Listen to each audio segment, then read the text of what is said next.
ಹಿಮಾಲಯ ಪ್ರದೇಶದಲ್ಲಿರ್ಬೋದು, ಲಡಾಖ್ನಲ್ಲಿರ್ಬೋದು, ಲೇ ಅನ್ನುವಂಥ ಪ್ರದೇಶದಲ್ಲಿರ್ಬೋದು -40 ಡಿಗ್ರಿ ಇರುತ್ತೆ. ರಕ್ತ ಸಹಿತ ಬರ್ಪಾಗುವಂತ ಸ್ಥಿತಿ ಇರುತ್ತೆ. ಅಂಥದ್ರೊಳಗ 24 ತಾಸು ದೇಶವನ್ನ ಕಾಯ್ತಾ ಇರ್ತಾರ, ಕಣ್ಣಲ್ಲಿ ಕಣ್ಣಿಟ್ಟು ಕಾಯ್ತಾ ಇರ್ತಾರ. ಅಂತ ಯೋಧರಲ್ಲಿ ಒಬ್ರು ಈ ಒಂದು ನಿಚ್ಚಂಟಿ ಗ್ರಾಮದ ಶ್ರೀ ತಿಳಗಂಜಿ ಅವರು ಸೈನಿಕರಾಗಿ ಸೇವೆಯನ್ನ ಸಲ್ಲಿಸಿ ಇವತ್ತ ಈ ಊರಲ್ಲಿ ಬರ್ತಾ ಇದ್ದಾರೆ. ಇವತ್ತ ಕಾರ್ಗಿಲ್ 27ನೇ ವಿಜಯೋತ್ಸವದ ದಿನ. ದೇಶಾದ್ಯಂತ ಇವತ್ತು ಸೈನಿಕರಿಗೆ ನಾವು ಅತ್ಯಂತ ಗೌರವವನ್ನು ಕೊಡ್ತಾ ಇದ್ದೇವೆ. ಯಾಕಂದ್ರೆ ದೇಶವನ್ನ ಕಾಯುವುದು ಅಂದ್ರೆ ಅದು ಎಲ್ಲರಿಗೆ ಸಾಧ್ಯ ಆಗೋದಿಲ್ಲ. ಅದು ಒಂದು ಪುಣ್ಯದ ಕೆಲಸ, ಎಲ್ಲರಿಗೆ ಅದು ಸಾಧ್ಯ ಆಗೋದಿಲ್ಲ. ಒಂದು ಘಟನೆಯನ್ನು ಹೇಳ್ತಾರ. ಒಬ್ಬ ತಾಯಿ ತನ್ನ 4 ಜನ ಮಕ್ಕಳಿಗೆ ಮಿಲಿಟರಿ ಕಳಿಸ್ತಾ ಇರ್ತಾರ. ಅವರೆಲ್ಲರೂ ಮಿಲಿಟರಿ ಒಳಗೆ ಹೋರಾಟ ಮಾಡಿ ಹುತಾತ್ಮರಾಗ್ತಾರ. ಅಳ್ತಿರ್ತಾಳಕ್ಕಿ. ಅವಾಗ ಒಬ್ರು ಹಿರಿಯರು ಕೇಳ್ತಾರ, ಯಾಕಮ್ಮ ಅಳ್ತಾ ಇದೆಯಲ್ಲ? ಇಲ್ಲ, ನಾ ಇನ್ನೊಂದು 8 ಮಕ್ಕಳನ್ನ ಯಾಕೆ ಪಡೀಲಿಲ್ಲ? ಆ 8 ಮಕ್ಕಳನ್ನು ಸಹಿತ ನಾನು ದೇಶ ಸೇವೆಗಾಗಿ ಕಳಿಸಬಹುದಾಗಿತ್ತಲ್ಲ. ನನ್ನ ಮಕ್ಕಳು ಹುತಾತ್ಮರಾಗಿದ್ದಕ್ಕೆ ನನಗೆ ದುಃಖ ಇಲ್ಲ. ಇನ್ನೂ 7-8 ಮಕ್ಕಳನ್ನ ನಾ ಪಡೆದಿದ್ರ ಅವರು ದೇಶ ಸೇವೆಯನ್ನ ಮಾಡ್ತಾ ಇದ್ರಲ್ಲ ಅನ್ನುವಂತ ಮನೋಭಾವನೆಯನ್ನ ನಾವು ನೋಡ್ತಾ ಇದ್ದೇವೆ. ಇವತ್ತ ಯುವಕರು, ಅದರಲ್ಲಿ ಬೆಳಗಾವಿ ಜಿಲ್ಲೆ ಕಿತ್ತೂರು ತಾಲೂಕಿನ ಯುವಕರ ಮುಖ್ಯವಾದಂತಹ ಗುರಿ ದೇಶ ಸೇವೆ. ನಾವು ಶಾಲೆಯೊಳಗೆ ಕೇಳ್ತಾ ಇತ್ತು, 8ನೇ ತರಗತಿ ಬಂದಾಗ ನಿಮ್ಮ ಗುರಿ ಏನು ಅಂದಾಗ, ನಾ ಆರ್ಮಿಗೆ ಹೋಗ್ಬೇಕ್ರಿ. ಯಾಕಂದ್ರೆ ಈ ಭಾಗದೊಳಗ ಸೈನಿಕ ಕುಟುಂಬಗಳು ಪ್ರತಿ ಊರೊಳಗೆ ಇರುವುದನ್ನು ನಾವು ನೋಡ್ತಾ ಇದ್ವಿ. ಪ್ರತಿ ಮನೆಗೆ ಸೈನಿಕರನ್ನು ನೋಡ್ತಾ ಇದ್ದೇವೆ. ಅವರ ಜೀವನ ಶೈಲಿ ಇರ್ಬೋದು, ಅವರ ದೇಶ ಸೇವೆ ಇರ್ಬೋದು, ಅದು ಸಣ್ಣ ಮಕ್ಕಳ ಮೇಲೆ ಪ್ರಭಾವ ಬೀರ್ತಾ ಇದೆ. ಅದಕ್ಕಾಗಿ ಈ ವಾತಾವರಣದೊಳಗ ಸೈನಿಕರಾಗಿ ಅನೇಕ ಯುವ ಜನಾಂಗ ಭಾಗವಹಿಸ್ತಾ ಇದ್ದಾರೆ. ಆಮೇಲೆ ಇವತ್ತೊಂದು ಪೇಪರ್ನಾಗ ಬಂದಿತ್ತು, ಏನ್ರಿ 4 ವರ್ಷ ಆದ್ಮ್ಯಾಗ ಅಗ್ನಿವೀರ ಅಂತ ಹೋದಾರ, ತದನಂತರ ಅವ್ರು ನಿರುದ್ಯೋಗಿಗಳಾಗಿ ಬಿಡ್ತಾರ ಅಂತ. ಇವತ್ತು ಪೇಪರ್ನೊಳಗ ಕೇಂದ್ರ ಸರ್ಕಾರದವರು ಒಂದು ಹೇಳಿಕೆಯನ್ನು ಹೇಳ್ಯಾರ. ಏನ್ ಹೇಳ್ಯಾರ ಅಂದ್ರೆ, ಯಾರು ಅಗ್ನಿವೀರರಾಗಿ ಬಂದಿರ್ತಾರ, ಈ BSF ಇರ್ಬೋದು, CRPF ಇರ್ಬೋದು, ಪೊಲೀಸ್ ಇಲಾಖೆಯೊಳಗ 50% ಮೀಸಲಾತಿಯನ್ನ ಅವ್ರಿಗೆ ನಾವು ಕೊಡ್ತಾ ಇದ್ದೇವೆ. ಯಾಕಂದ್ರೆ ಅವರು ಮಾಡಿದಂತ ಸೇವೆ ಅದು ಅಲ್ಲಿಗೆ 4 ವರ್ಷಕ್ಕೆ ನಿಲ್ಬಾರ್ದು, ಪ್ರತಿ ಹಂತದೊಳಗೂ ಅವರ ಸೇವೆ ಇರಬೇಕು ಅನ್ನುವಂತ ಉದ್ದೇಶಕ್ಕಾಗಿ ಕೇಂದ್ರ ಸರ್ಕಾರದವರು ಸಹಿತ ಇವತ್ತು ಕಾರ್ಗಿಲ್ ವಿಜಯೋತ್ಸವದ ನಿಮಿತ್ತವಾಗಿ ಒಂದು ದಿಟ್ಟವಾದಂತಹ ನಿರ್ಧಾರಗಳನ್ನ ತೆಗೆದುಕೊಂಡಿದ್ದನ್ನ ನಾವು ನೋಡ್ತಾ ಇದ್ವಿ. ಆಮೇಲೆ ಇವತ್ತಿನ ಯುವ ಜನಾಂಗ ನಾವು ನೋಡ್ತಾ ಇದ್ದೇವೆ ಎತ್ತ ಸಾಗಿದೆ. ಇವತ್ತೆಲ್ಲ ಹಿರಿಯರಿಗೆ ಚಿಂತೆ ಆಗ್ತಾ ಇದೆ. ಯಾಕಂದ್ರೆ ಮಕ್ಕಳು ಸದೃಢವಾಗಿರ್ಬೇಕಾಗಿತ್ತು. ಆದ್ರೆ ಇವತ್ತಿನ ಯುವ ಜನಾಂಗ ಏನಾಗ್ತಾ ಇದೆ, ಅನೇಕ ದುಶ್ಚಟಗಳಿಗೆ ಒಳಗಾಗಿ ತಮ್ಮ ಯೌವನಾವಸ್ಥೆಯನ್ನ ಹಾಳು ಮಾಡ್ತಾ ಇದ್ದಾರೆ. ಅದಕ್ಕ ಒಂದು ಉದಾಹರಣೆ ಹೇಳ್ತಾರೆ. ಒಮ್ಮೆ ಜಾಹೀರಾತು ಬಂತಂತ, ಗುಟ್ಕಾ ಮಾರೋನ್ ಜಾಹೀರಾತು ಬಂತಂತ. ಈ ಗುಟ್ಕಾ ತಿಂದ್ರೆ ನಿಮಗೆ ಮುಪ್ಪ ಬರಾಗಿಲ್ಲ, ಈ ಗುಟ್ಕಾ ತಿಂದ್ರೆ ಮುಪ್ಪ ಬರಾಗಿಲ್ಲ ಅಂತ ಸಂತೆಗೆ ಹೇಳಕತ್ತಿದ್ರಂತ. ಯುವಕರಿಗೆ ಆಶ್ಚರ್ಯ ಆಗ್ಬಿಡ್ತಂತ, ಗುಟ್ಕಾ ತಿಂದ್ರೆ ಮುಪ್ಪ ಬರಾಗಿಲ್ಲ ಅಂತ. ಒಬ್ರು ಹಿರಿಯರ ಕೇಳಿದ್ರಂತ, ಬರ್ರಿ ಎಲ್ಲ ಗುಟ್ಕಾ ತಿಂದ್ರೆ ತೊಂದರೆ ಅಂತಾರೆ, ನೀವು ಮುಪ್ಪ ಬರಾಗಿಲ್ಲ ಅಂತ ಅವ ಹೇಳಿದಂತ. ಮುಪ್ಪು ಬರುವವರೆಗೆ ಅವ ಇರಗೇ ಇಲ್ಲ, ಅದು ಮುಪ್ಪು ಹೇಗೆ ಬರಬೇಕು? ಮುಪ್ಪು ಬರುವವರೆಗೆ ಅವ ಇರೋದೇ ಇಲ್ಲ, ಮುಪ್ಪು ಎಲ್ಲಿಂದ ಬರಬೇಕು? ಹಿಂಗ ನಾವು ಅನೇಕ ಉದಾಹರಣೆಗಳನ್ನು ನೋಡಲಾಗಿ ಇವತ್ತು ಯುವ ಜನತೆಗೆ ಇಂಥ ಯುವಕರ ಒಂದು ಮಾರ್ಗದರ್ಶನ ಬಹಳ ಮುಖ್ಯವಾಗಿ ಬೇಕು. ಆಗಾಗ ವ್ಯಕ್ತಿತ್ವ ವಿಕಸನ ಶಿಬಿರಗಳನ್ನು ಇಟ್ಕೋಬೇಕು. ಆದ್ರೆ ಇವತ್ತು ಏನಾಗ್ತಾ ಇದೆ ಅಂದ್ರೆ, ಯುವ ಜನತೆ ಈ ಕಡೆ ಮುಖವನ್ನ ಮಾಡ್ತಾ ಇಲ್ಲ.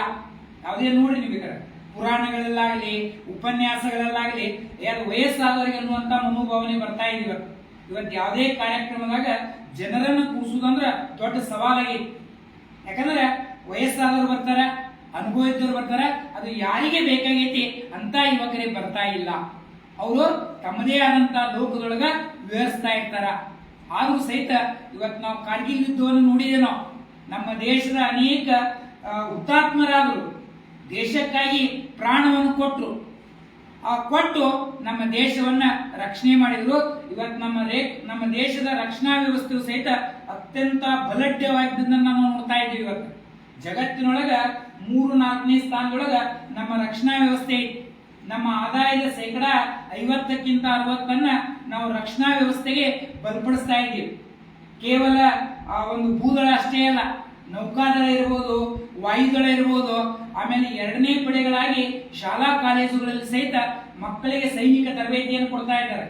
ಸ್ಕೌಟ್ ಶಿಕ್ಷಣವನ್ನು ಕೊಡ್ತಾ ಇದ್ದಾರೆ, NCC ಶಿಕ್ಷಣವನ್ನು ಕೊಡ್ತಾ ಇದ್ದಾರೆ, ಸೇವಾದಳಗಳ ಶಿಕ್ಷಣವನ್ನು ಕೊಡ್ತಾ ಇದ್ದಾರೆ. ಅಂದ್ರೆ ಮಕ್ಕಳಲ್ಲಿ ಬಾಲ್ಯದಲ್ಲಿಯೇ ಅವ್ರಿಗೆ ಏನ್ ಬರಬೇಕು, ಸೈನಿಕ ತರಬೇತಿಯ ಒಂದ್ ಸ್ವಲ್ಪ ಜ್ಞಾನ ಆಗ್ಬೇಕು. ಅದಕ್ಕೆ ಉದಾಹರಣೆ ಹೇಳ್ತಾರೆ. ನಾನು ಒಬ್ಬ ಸ್ಕೌಟ್ ಮಾಸ್ಟರ್ ಆಗಿ ಅದಕ್ಕೊಂದು ಉದಾಹರಣೆ ಹೇಳ್ತಾರೆ. ಒಬ್ಬರು ಲಾರ್ಡ್ ಬೆಡನ್ ಪವೆಲ್ ಅಂತ ಇಂಗ್ಲೆಂಡಿನ ಒಬ್ಬ ಸೈನ್ಯಾಧಿಕಾರಿ, ಅವರು 18ನೇ ವರ್ಷಿಗೆ ಸೈನ್ಯವನ್ನು ಸೇರ್ತಾರ. ಸೈನ್ಯವನ್ನು ಸೇರಿದಾಗ ಅವರು ಅನೇಕರು ಬೇರೆ ಬೇರೆ ದೇಶದವರು ದಾಳಿ ಮಾಡ್ತಾ ಇರ್ತಾರ. ಅವಾಗ ಅವರು ವಿಚಾರ ಮಾಡ್ತಾರೆ, ಕೇವಲ ಸೈನಿಕರಿಗೆ ಅಷ್ಟೇ ತರಬೇತಿಯನ್ನು ಕೊಟ್ಟರೆ ಆಗೋದಿಲ್ಲ, ಯುವಕರಿಗೂ ತರಬೇತಿಯನ್ನು ಕೊಡಬೇಕಂತ ಈ ಮತ್ತು ಸ್ಕೌಟ್ ಮತ್ತು ಗೈಡ್ಸ್ ಅನ್ನುವಂತ ದಳಗಳನ್ನ ಶಾಲಾ ಕಾಲೇಜುಗಳಲ್ಲಿ ಪ್ರಾರಂಭ ಮಾಡ್ತಾರೆ. NCC ಗಳನ್ನು ಪ್ರಾರಂಭ ಮಾಡ್ತಾರೆ. NCC ಒಳಗೆ ಸೇರಿದವರಿಗೆ ಈ ಮಿಲಿಟರಿ ಒಳಗೂ ಸಹಿತ ಅಲ್ಲಿ B ಮತ್ತು C ಸರ್ಟಿಫಿಕೇಟ್ ಪಡೆದ್ರೆ ಅದರಲ್ಲಿ ಸಹಿತ ಮೀಸಲಾತಿ ಇರುವುದನ್ನು ನಾವು ನೋಡ್ತಾ ಇದ್ವಿ. ಆದ್ರೆ ನಮ್ಮ ಸೈನಿಕರು ಕೇವಲ ಸೈನಿಕರಾಗದೆ ಉನ್ನತವಾದಂತಹ ಅಧಿಕಾರಿಗಳಾಗುವಂತ ಅನೇಕ ಅವಕಾಶಗಳು ಯುವಕರಿಗೆ ಇರ್ತಾ ಇದೆ. ಬುದ್ಧಿವಂತ ಯುವಕರು ಈ NDA ತರಬೇತಿಯನ್ನು ಪಡಿಬಹುದು, ಪದವಿ ಆದ ನಂತರ ಉನ್ನತವಾದಂತಹ ಹುದ್ದೆಗಳನ್ನ ಪಡಿಬಹುದು. ಆ ಹುದ್ದೆಗಳನ್ನು ಪಡೆದ ನಂತರ ನಮ್ಮ ಸರ್ಕಾರಿ ನೌಕರಿ ಒಳಗ ಅನೇಕ ಸೌಲಭ್ಯಗಳನ್ನು ಇರುವುದನ್ನು ನಾವು ನೋಡ್ತಾ ಇದ್ವಿ. ಎಕ್ಸ್ ಸರ್ವಿಸ್ ಮ್ಯಾನ್ ಕೋಟಾ ಅಂತ ಇರ್ತಾವ. ಅವರು ಇದ್ದಂತವ್ರೊಳಗ ಅಧಿಕ ಅಂಕಗಳನ್ನು ಪಡೆದವ್ರಿಗಿಂತ ಇವರು ಕಡಿಮೆ ಅಂಕಗಳನ್ನು ಪಡೆದು ಸಹಿತ ಉನ್ನತವಾದಂತಹ ಹುದ್ದೆಗಳನ್ನು ಪಡಿಬಹುದು. ನಮ್ಮ ಎಜುಕೇಶನ್ ಡಿಪಾರ್ಟ್ಮೆಂಟ್ ನೊಳಗ ಒಬ್ರು ಕಮಿಷನರ್ ಇದ್ರು, ಮೇಜರ್ ಸಿಟ್ಟಿಂಗಯ್ಯ ಅಂತ. ಅವರು ಮಿಲಿಟರಿ ಒಳಗ ಮೇಜರ್ ಅಂತಿದ್ರು. ಆಮೇಲೆ ಈಗ ಇಲ್ಲಿ ನಮ್ಮ ತಹಸೀಲ್ದಾರ್ ಅದಾರ, ತಾಲೂಕ್ ತಹಸೀಲ್ದಾರ್ ಕಲ್ಗೌಡ್ ಪಾಟೀಲ್ ಅಂತ, ಅವರು ಎಕ್ಸ್ ಸರ್ವಿಸ್ ಮ್ಯಾನ್. ಅವರು ಹಂಗ ಮಿಲಿಟರಿ ಅವರು ತಮ್ಮ ಹುದ್ದೆಯಲ್ಲಿ ಮುಗಿತು ಅಂತ ಅಷ್ಟ ಕೂತ್ಕೊಳ್ಳಂಗಿಲ್ಲ. ಇಲ್ಲಿ ಉನ್ನತವಾದಂತಹ ವ್ಯಾಸಂಗ ಮಾಡಿ ಅವರು ಸಹಿತ ನಮ್ಮ ರಾಜ್ಯದ ದೇಶದ ಉನ್ನತವಾದಂತಹ ಹುದ್ದೆಗಳನ್ನ ಪಡಿಬೇಕಾಗತ್ತ.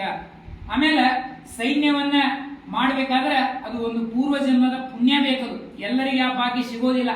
ಗಡಿಯನ್ನ ಕಾಯುವಂತ ಭಾಗ್ಯ ಎಲ್ಲರಿಗೆ ಸಿಗೋದಿಲ್ಲ. ಅವರು ತಮ್ಮ ವೈಯಕ್ತಿಕ ಜೀವನವನ್ನು ಮುಡಿಪಾಗಿಟ್ಟು ತಮ್ಮ ವೈಯಕ್ತಿಕ ತ್ಯಾಗಗಳನ್ನು ಮಾಡಬೇಕಾಗತ್ತೆ. ಯಾಕಂದ್ರೆ ನಾವು ಸೈನಿಕರನ್ನ ಊರಿಗೆ ಬಂದಾಗ ಬಹಳ ಚಲೋ ಅನ್ಸುತ್ತೆ, ಆದ್ರೆ ಅವರ ಕಷ್ಟಗಳು, ಅವರ ತೊಂದರೆಗಳು ಅವ್ರಿಗೆ ಗೊತ್ತಾಗ್ತಾವ. ಯಾಕಂದ್ರೆ ನಾನು NCC ತಗೊಂಡಾಗ ಒಂದು 15 ದಿನ ಇಲ್ಲಿ ಬೆಳಗಾವದೊಳಗೆ ಒಂದು MLIC ಅಂತ ಐತಿ, Maratha light infantry regimental centre ಅಂತ ಇರುತ್ತೆ. ನಮಗೂ ಅಲ್ಲಿ ತರಬೇತಿ ಕೊಡ್ತಾ ಇದ್ರು. ಅಲ್ಲಿ ಮುಂಜಾನೆ ಕಮಾಂಡೋಗಳ ಟ್ರೈನಿಂಗ್ ನಡೀತಾ ಇತ್ತು. ಅವರು ಮುಂಜಾನೆ ಬೆನ್ನಿಗೆ ಒಂದು 50 kg ಉಸ್ಕಿನ ಚೀಲ ಹೊತ್ಕೊಂಡು ಓಡ್ತಾ ಇದ್ರು. ಯಾಕ್ರಿ ಇಷ್ಟ್ಯಾಕ್ ಟಫ್ ಇದು ಕಮಾಂಡೋ ಟ್ರೈನಿಂಗ್ ರೇ, ಅವರನ್ನ ದೈಹಿಕವಾಗಿ ನಾವು ಬಲಿಷ್ಠ ಮಾಡಬೇಕಾಗತ್ತ ಅಂತ. ಹಂಗಾದಾಗ ಅವ್ರು ಏನ್ ಮಾಡ್ತಾರ, 24 ಗಂಟೆ ಸಹಿತ ಕಣ್ಣು ಪಿಳ್ಕಿಸ್ಲಾರ್ದಂಗ ಮಿಸ್ಗಾಡ್ಲಾರ್ದಂಗ ಸೇವೆಯನ್ನು ಮಾಡ್ತಾ ಇರ್ತಾರೆ. ಈಗ ಮಿಲಿಟರಿ ಒಳಗೂ ಸಹಿತ ಅಲ್ಲಿ ಒಂದು ಅವರಿಗೆ ಒಂದು A quiet, B quiet, C quiet ಅಂತ ಅವ್ರಿಗೆ ಕ್ವಾರ್ಟರ್ಸ್ ಇರ್ತಾವ. ಅವ್ರು ಏನಂದ್ರೆ ಸೆಂಟ್ರಿ ಡ್ಯೂಟಿ ಅಂತ ಇರ್ತಾರೆ. 8 ತಾಸು ನಿಂತ ಕಾಲ ಮ್ಯಾಗ ಹಾಗೇ ನಿಂತ್ಕೊಳ್ಳೋದು. ಹದ್ದಿನ ಕಣ್ಣೊಳಗ ವೈರಿಗಳನ್ನು ವೀಕ್ಷಣೆ ಮಾಡಬೇಕಾಗತ್ತೆ. ಆಮೇಲೆ ಸುಮಾರು ಆಹಾರಗಳು ಅವರಿಗೆ ಲಭ್ಯ ಆಗೋದಿಲ್ಲ. ಎಷ್ಟೋ ದಿನಗಳವರೆಗೆ ಆಹಾರವನ್ನು ತಮ್ಮ ಬೆನ್ನಿಗೆ ಕಟ್ಕೊಂಡು ಹೋಗಬೇಕಾಗತ್ತವ್ರು. ಅಷ್ಟೆಲ್ಲಾ ಕಷ್ಟಗಳನ್ನು ಪಟ್ಟು ನಮ್ಮ ದೇಶವನ್ನ ಕಾಯ್ತಾ ಇರ್ತಾರಲ್ಲ, ಅದಕ್ಕಾಗಿ ನಮ್ಮ ನಿಮ್ಮೆಲ್ಲರ ಪರವಾಗಿ ಅವರಿಗೆ ಮೊಟ್ಟ ಮೊದಲನೇದಾಗಿ ನಾವೆಲ್ಲರೂ ಇವತ್ತು ಕಾರ್ಗಿಲ್ ವಿಜಯೋತ್ಸವ ಇದೆ, ಅದಕ್ಕಾಗಿ ನಾವೆಲ್ಲರಿಗೂ ಅವರಿಗೆ ಶಲ್ಯೂಟ್ ಅನ್ನ ಸಲ್ಲಿಸೋಣ. ನಾವು ಕೊಡುವಂತ ಗೌರವ ಏನಪ್ಪಾ ಅಂತಂದ್ರೆ ಅವ್ರಿಗೆ ಹಣ ಬೇಡ, ಏನೂ ಬೇಡ, ಅವರ ಸೇವೆಗೆ ನಾವೊಂದು ಗೌರವವನ್ನು ಕೊಟ್ಟದ್ದಾದ್ರೆ ಅವರ ಸೇವೆ ಅವ್ರ ಮನಸ್ಸಿನೊಳಗೆ ಏನ್ ಬರ್ತಾ, ನನ್ನ ಸೇವೆ ಒಂದು ಸಾರ್ಥಕ ಅನ್ನುವಂತ ಮನೋಭಾವನೆ ಬರ್ತಾ ಇದೆ. ಅವರು ಇಲ್ಲಿಗೆ ತೃಪ್ತರಾಗದೆ ಯುವಕರಿಗೂ ಸಹಿತ ಅಲ್ಲಿಯ ಸ್ವಲ್ಪ ತರಬೇತಿಯನ್ನು ಕೊಟ್ಟು ಅವರಿಗೆ ಆ ಸೈನ್ಯ ಖಾತೆ ಬಗ್ಗೆ ಅಭಿರುಚಿಗಳನ್ನ ಉಂಟು ಮಾಡಿದ್ದಾದ್ರೆ ಎಷ್ಟೋ ಯುವಕರು ಸಹಿತ ಹೋಗ್ತಾ ಇರ್ತಾರೆ. ಒಮ್ಮೆ ಅವರು ಸೈನ್ಯ ಖಾತೆಗೆ ಹೋಗಿ ಬಂದ್ರೆ ಅವರಲ್ಲಿ ದೇಶಾಭಿಮಾನ ತಮ್ಮಿಂದ ತಾವೇ ಉಕ್ಕಿ ಬರ್ತಾ ಇದೆ. ಇವತ್ತು ನಾವು ನೋಡ್ತಾ ಇದ್ದೇವೆ, ದೇಶಾಭಿಮಾನದ ಪ್ರಮಾಣ ಬಹಳ ಕಡಿಮೆ ಆಗ್ತಾ ಇದೆ. ಇವತ್ತು ದೇಶಾಭಿಮಾನ ಕಡಿಮೆ ಆಗ್ತಾ ಇದೆ, ಭಾಷಾಭಿಮಾನ ಕಡಿಮೆ ಆಗ್ತಾ ಇದೆ, ನಾಡಿನ ಅಭಿಮಾನ ಕಡಿಮೆ ಆಗ್ತಾ ಇದೆ, ಹಿರಿಯರ ಗೌರವದ ಭಾವನೆ ಕಡಿಮೆ ಆಗ್ತಾ ಇದೆ. ಅದಕ್ಕೆ ಕಾರಣ ಏನಪ್ಪಾ ಅಂದ್ರೆ ನಾವು ಬೆಳೆಸುವಂತ ವಾತಾವರಣ. ಇವತ್ತು ನಾವು ಮಕ್ಕಳನ್ನ ನಾವು ಏನ್ ಮಾಡ್ತಾ ಇದ್ದೇವೆ ಅಂದ್ರೆ ಒಂದೇತೆ ಇದ್ದಾಗ ನಾವು ಹೋಗಿ ಹಾಸ್ಟೆಲ್ಗೆ ಇಟ್ಬಿಡ್ತೇವೆ. ಆ ಮಗುವಿಗೆ ಯಾವುದೇ ಭಾವನಾತ್ಮಕವಾದಂತ ಭಾವನೆಗಳು ಬರ್ತಾ ಇಲ್ಲ. ಯಾಕಂದ್ರೆ 1ನೇ ತಿಂಗಳಿಂದ 10 ವರ್ಷ ಮಂಗಳೂರು ಇಡ್ತೇವು, PUC ಇಡ್ತೇವು, ಅದು ಹೊರಗಿಂದ ಹೊರಗ ಆಗಿರ್ತೈತಿ. ಮುಂದೆ ಏನಾದ್ರೂ ಮನೆಯೊಳಗೆ ಘಟನೆಗಳಾದ್ರೆ ಅದಕ್ಕೆ ಭಾವನೆಗಳೇ ಬರೋದಿಲ್ಲ. ಯಾಕಂದ್ರೆ ಮನೆಯ ಒಂದು ಕೌಟುಂಬಿಕ ವಾತಾವರಣದಲ್ಲಿ ಆ ಮಗು ಬೆಳೆಯೋದಿಲ್ಲ. ಇವತ್ತು ನಾವೇನ್ ಮಾಡ್ತಾ ಇದೀವಿ ಅಂದ್ರೆ ಆ ಮಕ್ಕಳನ್ನು ಬರೀ ಅಂಕಗಳಿಗೆ ಬೆನ್ನ ಹಚ್ಚಿಕೊಂಡು ಹೋಗ್ಯವು. 99 ಮಾಡಿದ್ರು ಸಮಾಧಾನ ಇಲ್ಲ, 100 ಮಾಡಬೇಕು. ಹಿಂಗ ಒತ್ತಡಕ್ಕ ಅದಕ್ಕಾಗಿ ಹೇಳ್ತಾರ.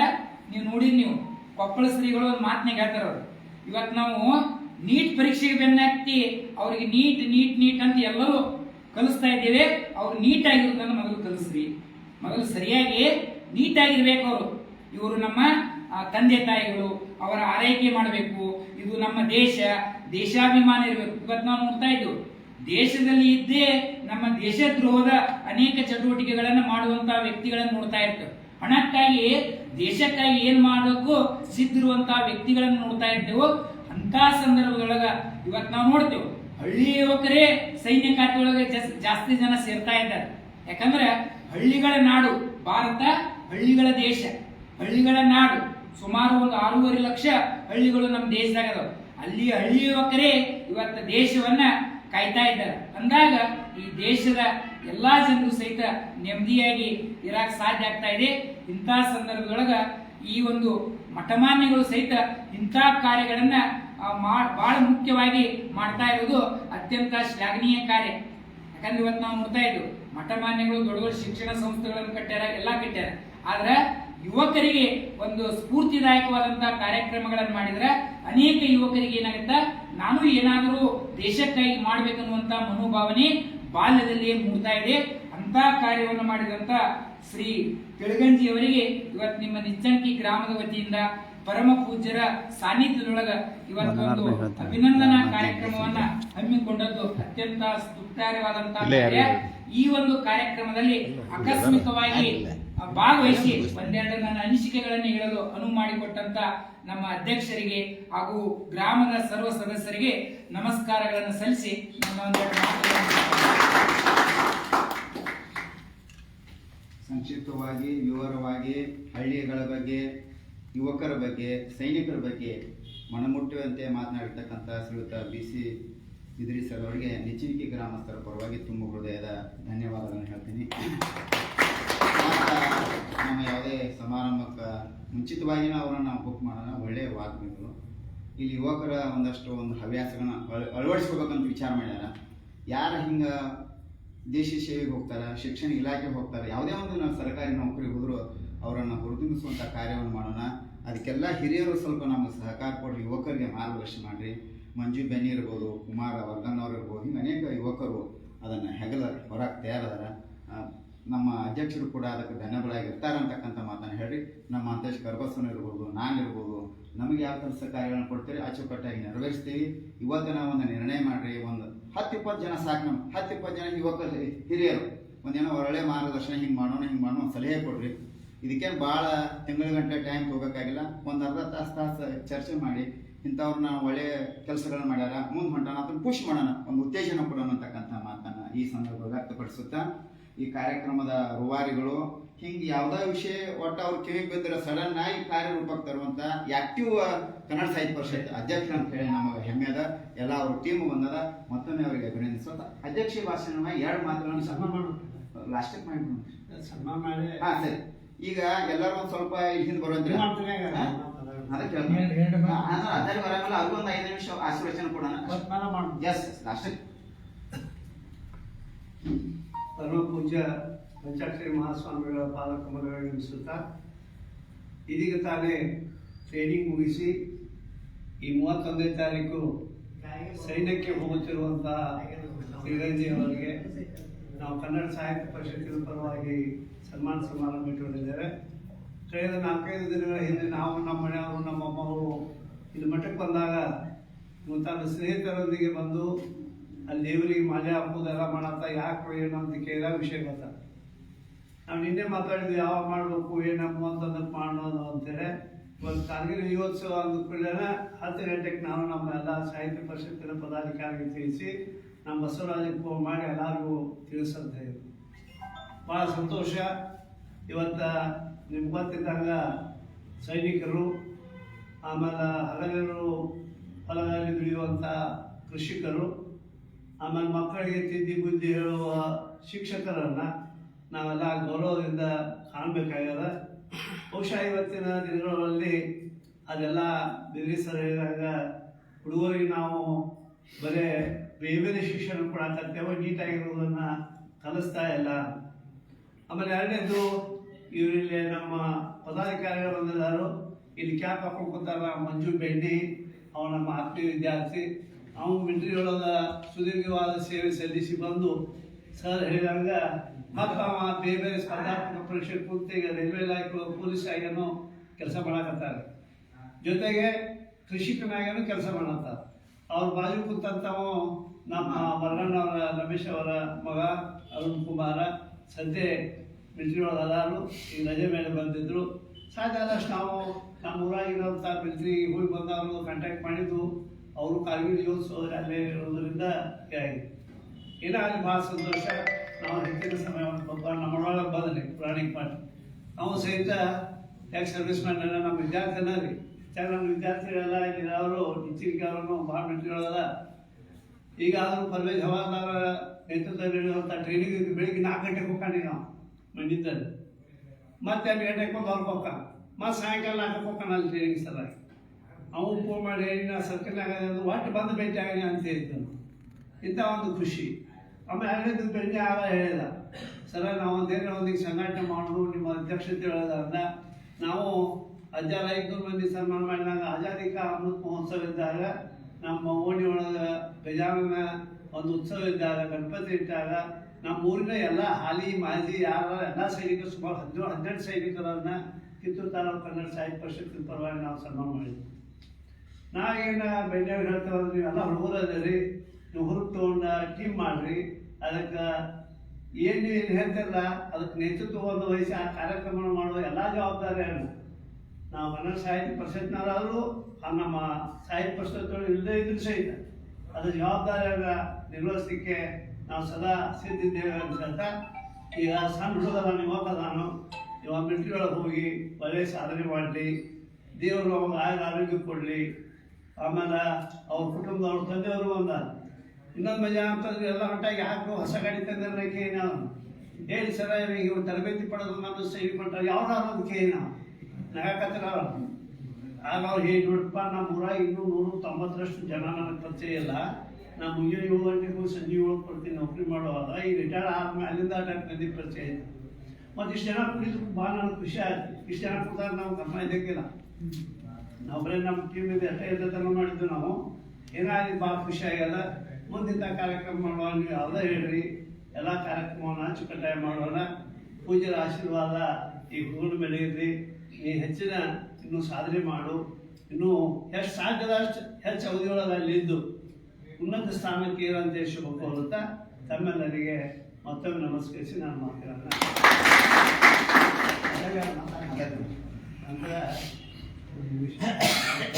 ಒಂದು ಒಳ್ಳೆಯ ಸತ್ಸಂಪ್ರದಾಯವನ್ನ ಹಾಕಬೇಕು. ಯಾರ ಮುನ್ನೋಗಿ ಹೋಗ್ತಾರ ಅವ್ರಿಗೆ ಒಂದಿಟ್ಟ ಪುಷ್ ಮಾಡುವಂಥದ್ದು, ಸ್ಕೋಪ್ ಮಾಡುವಂಥ ಕೆಲಸವನ್ನು ನಾವು ನೀವೆಲ್ಲ ಕೂಡಿ ಮಾಡೋಣ.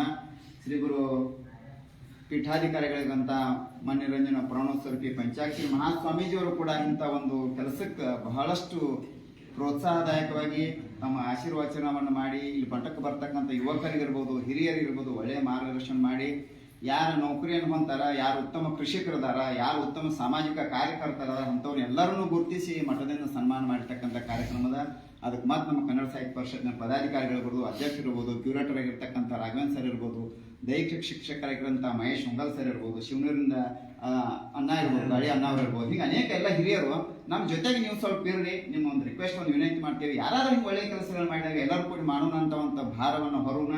ಅದಕ್ಕೆ ಯುವಕರ ಪಡೆಯದ ಕಾರ್ಯಕ್ರಮ ಮಾಡ್ಸಕ್ಕೆ ನಾವದೇವಿ ಸುದ್ದಿ ಮಾಧ್ಯಮದ ಮಿತ್ರರಾಗಿರ್ತಕ್ಕಂಥ ಮಹಾದೇವ್ ಸರ್ವಸ್ ನಮ್ಮ ಊರಿನ ಪ್ರತಿಭೆ ಹೊರಹೊಮ್ಮಬೇಕು, ದೇಶಿ ಸೇವೆ ಮಾಡಬೇಕು, ಯಾವುದಾದ್ರು ಒಂದು ಕೆಲಸದೊಳಗೆ ತೊಡಗಿ ನಿಚ್ಚಣಿಕೆ ಗ್ರಾಮಕ್ಕೆ ಹೆಸರು ತರುವಂಥ ಕಾರ್ಯವನ್ನು ಮಾಡಿ ಅಂತಕ್ಕಂಥ ಶುಭವನ್ನು ಈ ಯುವಕನಿಗೆ ರಾಜುವಿಗೆ ಹಾರೈಸಿದಾರ. ಆತ ಇನ್ನೂ ಕೂಡ ಹೆಚ್ಚಿನ ಒಂದು ಈಗ ಶುರುವಾತದಾನ, ಇನ್ನೂ ಹೆಚ್ಚಿನ ಒಂದು ಹುದ್ದೆಯನ್ನು ಆತ ಪಡಿ ಗ್ರಾಮಸ್ಥರು ಇಷ್ಟೆಲ್ಲ ಖುಷಿಯಾಗಿ ಹಂಗೂ ಒಳ್ಳೆ ಹೆಮ್ಮೆ ಇರ್ತದ. ಇಷ್ಟೆಲ್ಲ ನಾನು ಒಂದು ಪ್ರತಿಭೆ ಗುರುತಿಸಿದ ಎಲ್ಲ ಯುವಕರು ಬಂದಾರ. ಅವರ ತಂದೆ ಕೂಡ ಅತ್ಯಂತ ಧಾರ್ಮಿಕ ಭಕ್ತ ಗದಿ, ಒಟ್ಟ ದೇವರ ಅಂತಂದ್ರೆ ಬಹಳ ಭಯ ಭಕ್ತಿಯಿಂದ ಹೊಂದುವಂತ ಎಲ್ಲ ಕುಟುಂಬದ ಸದಸ್ಯರು ಬಂದ ಈ ಕಾರ್ಯಕ್ರಮವನ್ನು ಯಶಸ್ವಿಗೊಳಿಸಿದ್ರೆ ನಮಗೆ ಖುಷಿ ಅದ. ನಾವು ಹಂಗ ಸಡನ್ ಆಗಿ ಒಂದು 10 ನಿಮಿಷ ಆಗಿದ್ದನ್ನೆಲ್ಲ ವಾಟ್ಸಪ್ದೊಳಗೆ ಹಾಕಿ ಎಲ್ಲರೂ ಬರ್ರಿ ಅಂತಕ್ಕಂಥ ಒಂದು ವಿನಂತಿಯನ್ನು ಮಾಡಿದ್ದೇವೆ. ಮುಂಬರುವಂಥ ದಿನದೊಳಗೆ ನಮ್ಮ ಮನೆಯೊಳಗಿನ ಜನನ ಸೇರಿಸೋಣ, ನಮ್ಮಲ್ಲಿರ್ತಕ್ಕಂಥ ಪ್ರತಿಭೆಯನ್ನ ಪರಿಚಯ ಮಾಡೋಣ, ಉತ್ಸಾಹವನ್ನು ತುಂಬೋಣ, ನಾವು ಅದೇವಪ್ಪ ನಿನ್ನ ಹಿಂದೆ ಅಂತಕ್ಕಂಥ ಒಂದು ಬೆಂಬಲವನ್ನು ಕೊಡೋಣ ಅಂತಕ್ಕಂಥ ಮಾತನಿಗೆ ಹೇಳಿ ಈಗ ಪರಮ ಪೂಜ್ಯರಿಂದ ನಾವು ಆಶೀರ್ವಚನ ಪೂರ್ವಕ ಮಾತು. ಸದಾಕಾಲ ಸ್ಮರಣೀಯರಾದ ವಿಶ್ವಾಸ ಶಿವಶರಣರನ್ನು ನಾಡಿನಲ್ಲಿ ಆಗಿರುವಂಥ ಎಲ್ಲ ಪುಣ್ಯಾತ್ಮರನ್ನು ನೆನೆಸಿ ಇವತ್ತಿನ ಬಹುದೊಡ್ಡ ಔಚಿತ್ಯಪೂರ್ಣವಾಗಿರುವಂಥ ಕಾರ್ಯಕ್ರಮ. ಈ ಕಾರ್ಯಕ್ರಮವನ್ನು ಆಯೋಜಿಸಿದಂಥವರು ನಮ್ಮ ಕನ್ನಡ ಸಾಹಿತ್ಯ ಪರಿಷತ್ತಿನ ಅಧ್ಯಕ್ಷರು.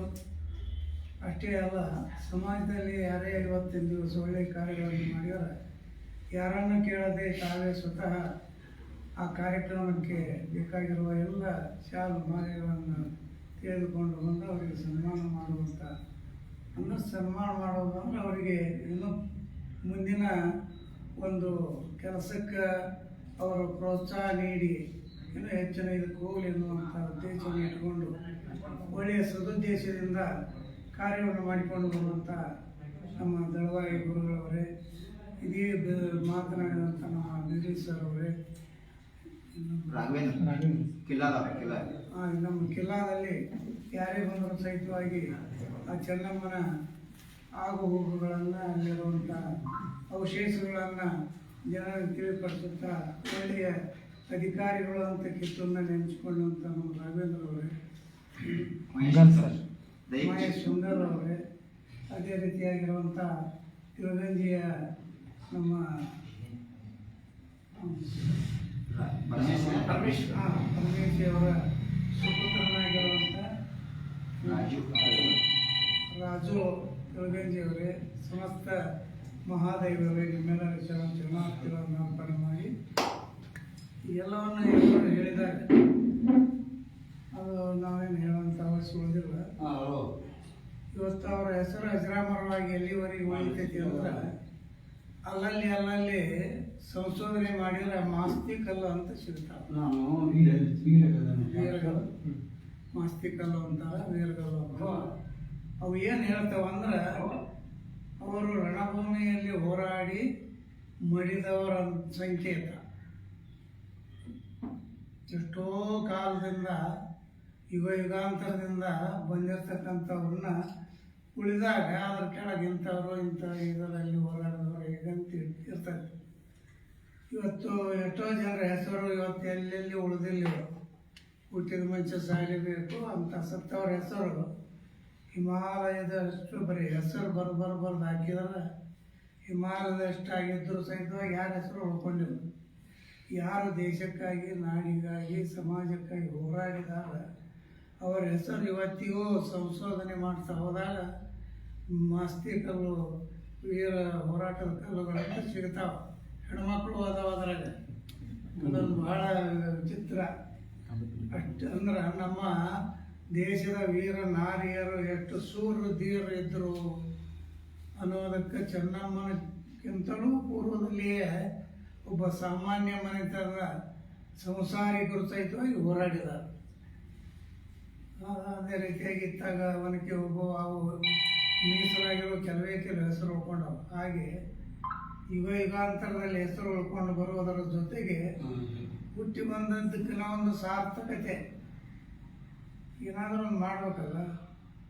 ಒಳ್ಳೆಯ ರೈತನರ ಆಗ್ಬೇಕು, ಮನೆಗೆ ಒಳ್ಳೆಯ ಮಗನರ ಆಗ್ಬೇಕು, ಒಳ್ಳೆಯ ರೀತಿಯಿಂದ ಸಮಾಜಕ್ಕೆ ಒಳ್ಳೆಯ ಹೆಸರನ್ನು ತರುವಂಥ ಒಬ್ಬ ರಾಜಕಾರಣಿಯರಾಗಬೇಕು.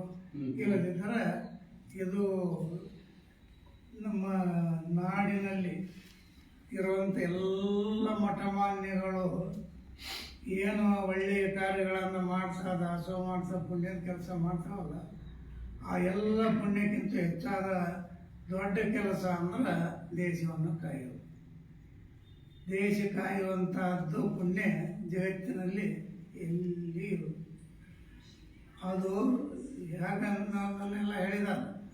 ಇಡೀ ತನ್ನ ದೇವನ್ನೇ ಪಣಕ್ಕಿಟ್ಟು ಇಲ್ಲೇ ಕುಂದಗೋಳದ ಹತ್ರ ಒಂದು ಹಳ್ಳಿಯವರು ಅವರು ಎಷ್ಟೋ ದಿವಸ ಬರೀ ಬರಫ್ನಲ್ಲಿ ಕುತಿಯಾಟ ಕಾಣ್ತಿತ್ತು, ಇಷ್ಟು ದೇಹ ಹೊಟ್ಟೆ ಹೋಗ್ಕೊಂಡಿತ್ತು.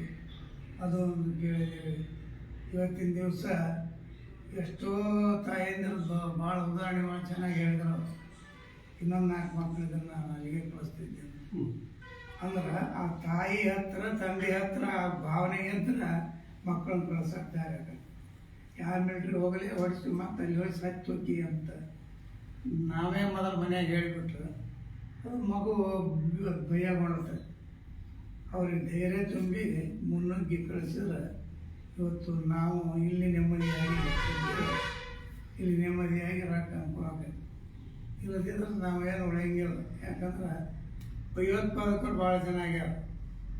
ಅವರ ತಲೆಯಲ್ಲಿ ಏನು ತುಂಬಲಿಕ್ಕತ್ಯಾರ ಅಂದ್ರೆ ಇಡೀ ನಮ್ಮ ದೇಶದ ಈ ಜನಾಂಗ ಏನೈತಿ ಅವರು ಭಾಳ ಕೆಟ್ಟವರು, ಅವರು ದುಷ್ಟರು, ಅವರು ನಮ್ಮನ್ನು ಹೊರಗೆ ಹಾಕ್ಯಾರ. ಪಾಕಿಸ್ತಾನ ಅನ್ನೋ ಬೇರೆ ದೇಶ ಮಾಡ್ಯಾರ. ನಮ್ಮ ಮೇಲೆ ಕಾಲಾಂತರ ದ್ವೇಷ ಮಾಡ್ಕೊತಾನೆ ಬಂದಾರ. ಹೇಗಾದರೂ ಮಾಡಿ ನೀನು ಇವತ್ತಿನ ದಿವಸ ಅವರನ್ನು ಸಂಹಾರ ಮಾಡಿದ್ರೇ ನೀನು ಸ್ವರ್ಗ.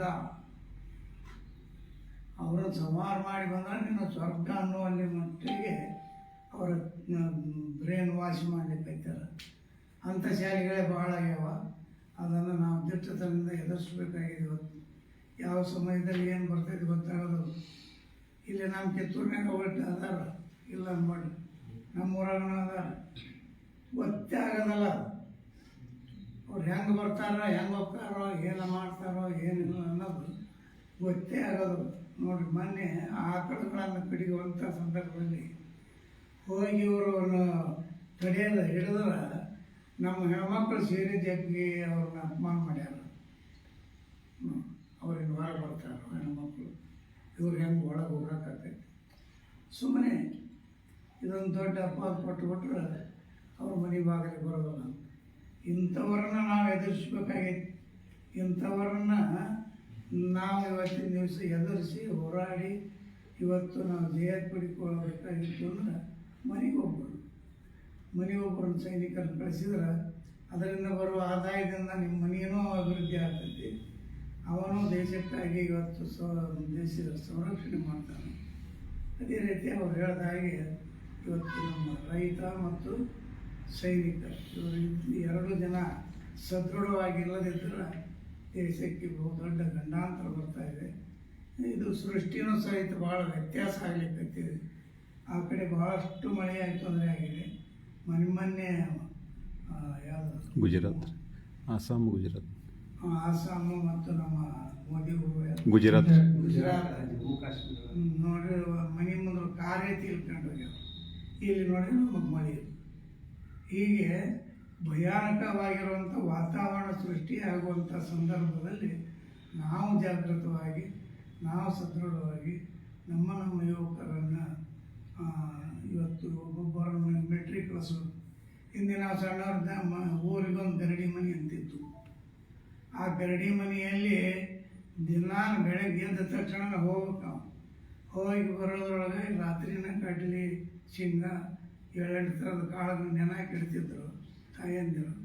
ಅವನು ತಿಂದ ಒಂದೊಂದು ತಂಬಿಗೆ, ಅವಾಗೇನು ಡೈರಿ ಇದ್ದಿಲ್ಲ, ಏನೆಲ್ಲ ಹಾಲಾಗತ್ತೆ. ಒಂದೊಂದು ತಂಬಿಗೆ ಹಾಲು ಕುಡಿದು ಆ ನಂತರ ಹೊರಕ್ಕೆ ಹೋಗೋದು. ಮತ್ತು ಸಂಜೆ ಮುಂದೆ ಬಂದ ನಂತರ ದೇವಸ್ಥಾನ ಮುಂದೆ ಇಟ್ಟಿಟ್ಟು ಒಂದು ಈಟು ಆ ದುಂಡಿ ಗುಂಡಗಲ್ಲ ಅವನು ಎತ್ತು ತೆಗಿಬೇಕು. ಹೀಗೆ ಎತ್ತ ಆ ಕಾಲದಲ್ಲಿ. ಈಗ ಅವೆಲ್ಲ ದುಂಡಿನಿಲ್ಲ, ಏನಿಲ್ಲ. ಈಗ ಏನಾಗೈತೆ ಅಂದ್ರೆ ಬರೇ ಗುಟ್ಕಾದ ದಾಸರ ಇದ್ದೇವೆ. ಅದರಲ್ಲಿ ವಿಶೇಷವಾಗಿ ನಾವು ಯುವಕರು ಭಾಳ ಕೆಡಲಿಕ್ಕತ್ತೀವಿ. ಅದಕ್ಕೋಸ್ಕರವಾಗಿ ನಾವು ಆದಷ್ಟು ಪ್ರಯತ್ನ ಮಾಡಿ ಮನೆಗೊಬ್ಬರು ಸೈನಿಕರಾದ್ರೆ ಭಾಳ ಸಂತೋಷ ಆಗ್ತೈತಿ. ಆ ಕಾರ್ಯವನ್ನು ನಾವು ಚಿಂತೆಯಲ್ಲಿ ಮಾಡಿದ್ರೆ ಭಾಳ ಚಲೋ. ಅಂತೂ ನಮ್ಮ ಊರಿಗೆ ಮೊಮ್ಮಗನ ಊರಿನ ಮೊಮ್ಮಗ ನೋಡಿ, ಇವತ್ತಿನ ದಿವಸದಾಗಿದ್ದಾನೆ. ಅದರ ಜೊತೆ ನಮ್ಮ ರಮೇಶಿ ಮಗ ಇವತ್ತಿನ ದಿವಸ ಒಬ್ಬನ ಮಗ ಇದ್ರೆ ಯಾರು ಪಸಂದ ಎಲ್ಲ ಕಳಿಸ್ತೀರಿ. ಏನಾರು ಆಗಿತ್ತು ರೀ, ಏನಾರು ಬಿಟ್ಟಿತ್ತು ಹೊರಗೆ ಗಾಡಿ ತೊಗೊಂಡು ಹೊಂಟ ಅಂದ್ರೆ ಕಮ್ಮ ಹುಷಾರಿ ಭಾಳ ಜೋಜ ಅಂತ ಜೀವಕ್ಕೆ ಪೂರ ಕೊಟ್ಟವನ್ನ ಇದು ಮಾಡ್ತಾರೆ. ಒಬ್ಬನೇ ಮಗ ಇದ್ರೇನೋ ಸತ್ರೇನೋ ದೇಶಕ್ಕಾಗಿ ಹೋಗಿ ಹೋರಾಡಿ ಇಂಥವ್ರ ಮಗ ಇದಾಗೇನ ಅಂತಂದ್ರೆ ಅದೊಂದು ಕಾಲಾಂತರದಲ್ಲಿ ಉಳಿತೈತಿ ಹೆಸರ. ಅದಕ್ಕೆ ದಿಟ್ಟ ನಿರ್ಧಾರವನ್ನು ತಗೊಂಡು ಅವನು ಗ್ರೂಪ್ ಮಾಡಿ ಮಗನ ತಯಾರು ಮಾಡ್ಕೊ ಒಬ್ಬನ ಮಗ ಇದೊಂದು ಆದರ್ಶ ನಮ್ಮ ಮಂದ್ಯಾಗ 4-5 ಮಂದಿ ಇದ್ದನ ಕಳ್ಸಂಗ ದೌಡು ಇನ್ನು ಒಬ್ಬಂತೂ ಅವ್ನು ಹೊರಗೆ ಕಳಿಸಿದಂಥ ಪರಿಸ್ಥಿತಿ ಬಂದೈತಿ. ಆದರೆ ಅವನು ಕಳಿಸಿ ಇದು ಮಾಡಿರೋದೊಂದು ಹೆಮ್ಮೆಯ ವಿಷಯ. ಅದಕ್ಕೋಸ್ಕರವಾಗಿ ಆ ರೀತಿ ಮಾಡಲಿ. ಯಾವುದೇ ಒಂದು ಮೊನ್ನೆ ಬರೀ ಒಂದು ಪೇಪರ್ ಹಾಕೋವನ್ನು ಸನ್ಮಾನ ಮಾಡಿದ್ರು ಸರ್. ಅವ್ರಿಗೆ ಯಾರು ಮಾಡ್ಬೇಕು ರೀ, ಪಾಪ ಅವ್ರನ್ನ ಯಾರು ನೋಡೋಂಗಿಲ್ಲ ಅಂತ. ಹಾಗೆ ಭಾಳ ಸೂಕ್ಷ್ಮ ರೀತಿಯಿಂದ ನೋಡಿ ಯಾರು ವಿನಾಯ ಸ್ಥಿತಿಯಾಗ ಅದಾರ, ಯಾರು ಶ್ರಮ ಐತಿ, ಯಾರ ಕರ್ತವ್ಯ ಒಳ್ಳೆಯದೈತಿ ಅದನ್ನು ನೋಡಿ ಸನ್ಮಾನ ಮಾಡುವಂಥ ಒಳ್ಳೆಯ ಹವ್ಯಾಸವನ್ನು ಇಟ್ಕೊಳ್ಳುವಂಥ ನಮ್ಮ ದಳವಾಯಿ ಸರ್ ಅವರಿಗೂ ಇಲ್ಲಿ ಸೇರಿದಂಥ ಸಮಸ್ತರಿಗೂ ಉಭಯ ಸೈನಿಕರಿಗೂ ಅದು ಹೇಳಿದ್ದು ಕರೆ ಐತಿ. ಏನಂದ್ರೆ 4 ವರ್ಷ ದುಡಿಸ್ಕೊಂಡು ಕೈ ಬಿಡ್ತಾರೆ. ಮೋದಿ ವಿಚಾರ ಭಾಳ ರಾಜಕೀಯ ಮಾತಾಡೋದಲ್ಲ. ಈಗ ಮೋದಿ ವಿಚಾರ ಬಹುದೂರದ ವಿಚಾರ ಇರ್ತೈತೆ ಅವನು. ಇವು ರಾಜಕೀಯ ಹಂಗೆ ಏನೇನೋ ಕೂಗಾಡ್ತಾವೆ. 4 ವರ್ಷ ಆಗಿಂದ ನಾಳೆ ಮಿಲಿಟ್ರಿ ಸೆಲೆಕ್ಷನ್ ನಡೆಯಿತು ಅಂದ್ರೆ ಅವ್ರಿಗೆ 50%. ಫಸ್ಟ್ ಇವ್ರನ್ನ ತುಂಬಿಕೊಂಡು ಮುಂದೆ ಎಲ್ಲ ರಂಗದಲ್ಲಿ ಅವರಿಗೆ ಮತ್ತು ಅಂಥದ್ದೇನಾದರೂ ನಮಗೆ ಯುದ್ಧ ಮಾಡುವಂಥ ಸನ್ನಿವೇಶ ಬಂತು, ಮಹಾ ದೇಶಕ್ಕೆ ಗಂಡಾಂತರ ಬಂತಂದ್ರೆ ಇವ್ರನ್ನ ಬಿಡೋದಲ್ಲ. ಅವರು 4 ವರ್ಷ ಮಾಡಿರ್ತಾರೆ, ಇವ್ರಿಗೆ ಆರ್ಡರ್ ಬರ್ತದೆ ಬರೀ, ಯಾಕೆ ಟ್ರೈನಿಂಗ್ ಆಗಿರ್ತೈತಿ. ಹಾಗೆ ಅವನು ದೂರ ದೃಷ್ಟಿ ಇಟ್ಕೊಂಡೇ ಅವ್ನು ಮಾಡಿದಾಗ ನಾವು ತಪ್ಪು ತಿಳ್ಕೊಂಡಿದ್ದೇವೆ. ಅದಕ್ಕೆ ಸಮಯ ಬೇಕಲ್ಲ, ಸಮಯ ಬೇಕು. ಅವರು ಆರ್ಥಿಕ ನೋಡಿ ಅವ್ರಿಗೆ ಸರ್ ಎಲ್ಲ ವ್ಯವಸ್ಥೆ ಮಾಡೋದಕ್ಕೆ ವಿಚಾರ ಇಟ್ಕೊಂಡಿರ್ತಾರೆ. ಮೊದಲು ಒಂದು ಹೆಜ್ಜೆ ಮುಂದಿಡೋದು, ಮುಂದಿಟ್ಟು ಆರ್ಥಿಕ ಹೋಗ್ರಿ ಎಲ್ಲದರಲ್ಲಿ ಮುಂದಾಗ್ರಿ ಅಂತ ಹೇಳೋದ್ರ ಜೊತೆಗೆ ನಮ್ಮ ಮಂಜೂರವರು ಒಳ್ಳೆಯ ಧಾರ್ಮಿಕ ಭಾವನೆ ಮಿಲಿಟ್ರಿಯಾಗಿದ್ದು ಬಂದವರಿಗೆ ದೌಡು ಸ್ವಾಮಿಗಳು ನಮಸ್ಕಾರ ಮಾಡೋ ಭಾವನೆ ಇರೋದಿಲ್ಲ. ಅವನಿಗೆ ಧಾರ್ಮಿಕ ಭಾವನೆ ಐತಿ, ಒಳ್ಳೆಯ ವಿಚಾರ ಐತಿ. ಆ ರೀತಿಯಾಗಿ ಅವನಿಗೂ ಸಹಿತ ಒಳ್ಳೆಯದಾಗಲಿ. ಇಲ್ಲಿ ಸೇರಿದಂಥ ಸಮಸ್ತರಿಗೂ ಮಡಿವಾಳ ಜನ ಕೃಪೆ ಸದಾಕಾಲ ಇರಲಿ ಅಂತೇಳಿ ಹೇಳಿ, ಮೊನ್ನೆ ಆರೋಗ್ಯದಲ್ಲಿ ವ್ಯತ್ಯಾಸ ಆಗಿದ್ದಕ್ಕೆ 10 ಬರ್ತಾ ಇಲ್ಲ ಅಂತ ನಾನು ವಿಚಾರ ಮಾಡಿದೆ. ಇದು ಸೈನಿಕರದೈತಿ, ಅದೇನು ನಾನು ಯಾವುದಕ್ಕೂ ಬೇಡ ಅನ್ನಕ್ಕೆ ಬರೋದಿಲ್ಲ. ಅದು ಆರೋಗ್ಯ ಅವೇನು. ಆದರೆ ಮುಖ್ಯವಾಗಿರ್ತಕ್ಕಂಥದ್ದು ಇವತ್ತಿನ ದಿವಸ ನಮ್ಮನ್ನು ರಕ್ಷಣೆ ಮಾಡೋರು ಅವರು. ಅದಕ್ಕಾಗಿ ಆ ಕಾರ್ಯಕ್ರಮ ನಾನು ಬರ್ತೀನಿ ಅಂತ ಒಪ್ಕೊಂಡೆ. ಎಷ್ಟೊತ್ತು ಮಟ್ಟ ಕುಂತಿಲ್ಲ ನಾನು ಈಗ 15 ದಿನದ